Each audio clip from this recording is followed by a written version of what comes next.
You know, I think a lot of times we think of graduation in terms of an end, but the research indicates that if students don't get to graduation, there really isn't a beginning. Our work has been, how do we get our students to the starting line? And the starting line for life is graduation.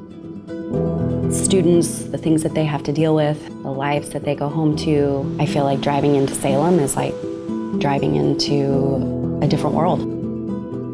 We had around 50 seniors who we identified as bubble students. Students who could mathematically graduate, but who may need interventions or supports in order to make that happen. High school's not easy to graduate from, but when you have obstacles and other hardships in your way, it just makes graduating from high school 10 times harder. Working out in the fields has always been the only option my parents had. I knew I needed to go out for that diploma, but I also knew providing for my family was a priority for me. There would be some days where I wouldn't show up to school because I was still working, sometimes 7 days a week. My senior year is when everything started coming apart.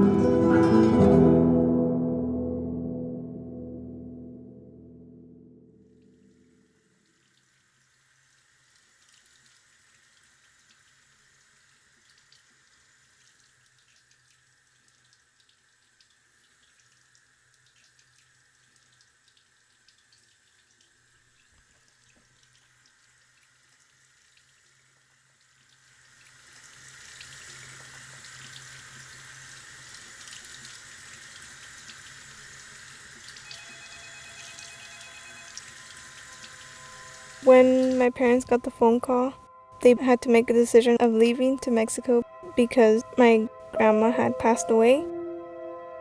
A month later, my grandpa had passed away.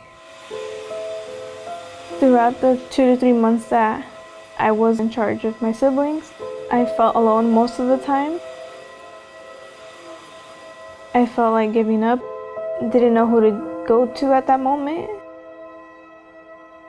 When I first met Jacqueline, she was very quiet. It was bare minimum what we could get out of her. After getting to know her is when she felt more comfortable, more open to speak what was going on outside of school. Then she wasn't just a student, she was Jackie. I understood where she was coming from. We both have families that come from migrant farm workers. I knew where she wanted to be. She was just going to need extra support to get to that point. Social studies teacher, correct? There is a specific time I recall really going to bat for Jacqueline. It was the spring of her senior year. She was saddled with raising her younger siblings. They were hurting for food. She wasn't sure how bills were going to get paid, how the mortgage was going to get paid. And I just drove home that night thinking, how do these kids do it? At that point, I really started working with Jackie and some of the different people on our campus that I knew could help her better than I could. The student is Inez Rosales, and we have mom here for you. Lunch is about to... During passing time and lunch times, we go out and make ourselves visible to the students in the hallways. It was a spot where Jackie knew I was going to be. She would come and check in with me. When she would open up about why she wasn't coming to school, we just had to find a way to work around that and help her find the avenues to get to where she needed to be, but not letting her give up. Each time I met with Jackie, I would make note of it. This is where her action plan was. One goal was for us to check in once a week. We also had her taking an SK online class, and she had a homework packet over the break, which was churned in. We took note of that. This is when we got her set up with the tutors. We were able to bring in some tutors from the outside, and it was really up to the kids to show up. And so I commend them for showing up because not all of them came, but Jacqueline did. She was very studious. And I think that in the end is why admin came to bat for her too, because she had been to every tutor session. She had done everything we asked her to do. She showed up. The way I saw both Patty and Johnson were not just a school counselor or a mentor. I saw them like family, someone I was able to rely on. So good to see you. Check in tomorrow. Okay? Now go to class. All right, we'll see you. They filled in that gap for me. They seemed like my second parents, giving me the support and the help I needed. I think as a student advocate, it's our job to go to bat for a student when a student can't speak for themselves.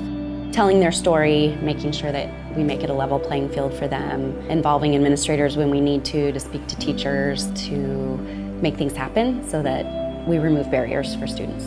If we move them one step closer. The grad team work that we've done has impacted mindset as adults in the building. It has put priority to not functioning in silos, but functioning as part of teams and utilizing strengths of individuals on those teams in order to benefit our students, in this case, ensuring our students walk across that graduation stage. Without them, I wouldn't make it this far.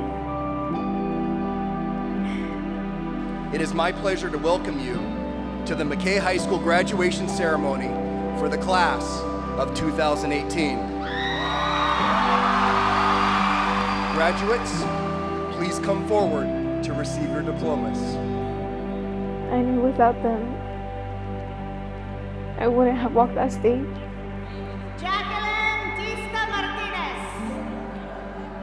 You know, when a student graduates, they change the trajectory of their family forever. Please move your tassels from right to left. Ladies, gentlemen, and honored guests, please stand and join me in congratulating the McKay High School graduating class of 2018.